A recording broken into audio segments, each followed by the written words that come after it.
Monsieur le Président, mes chers collègues, Monsieur le Président, vous nous avez largement fait part de votre inquiétude dans vos propos liminaires.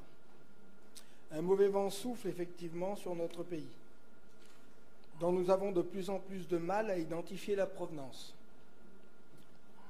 Outre-Atlantique, aux confins de l'Europe ou en son sein même.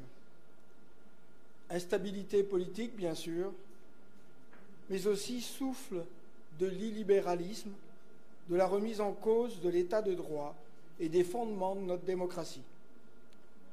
Ce mauvais vent souffle sur la France et nous pouvons craindre que les responsables politiques ne commencent à en suivre le sens. Élus, nous avons tout le loisir de regretter, de s'inquiéter, de discourir sur l'étiolement de la confiance des citoyens envers la politique et leurs représentants. Nous ne connaissons que trop bien cette tendance qui a accompagné le parcours de chacun d'entre nous. Si la confiance envers la politique est à un niveau préoccupant, nous avons longtemps vanté l'exception locale. Mais nous ne pouvons pas être aveugles sur ce délitement qui se manifeste parfois dans la violence et qui nous touche tous.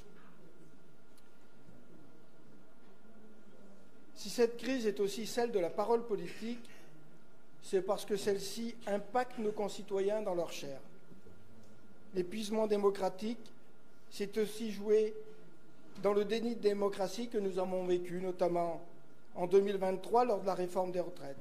Une réforme rejetée par tous les Français, à plus de 80%, y compris chez vos sympathisants. Malgré une mobilisation sociale inédite, l'absence d'écoute du pouvoir et le passage en force de cette réforme ont laissé des traces irrémédiables. Si ces derniers mois n'ont eu de cesse de voir la fonction présidentielle écornée, la condamnation d'un ancien locataire de l'Élysée constitue une première. Mais plus encore que cette condamnation, il nous faut retenir le concert de remise en cause de l'autorité judiciaire et de son indépendance par des responsables politiques et des élus bien peu soucieux de l'état de droit. Au contraire d'Alain Juppé, membre de votre famille politique, qui ce week-end a rappelé que la séparation des pouvoirs était fondamentale. Aussi, nous espérons que dans cette Assemblée, nous partageons toutes et tous cette valeur.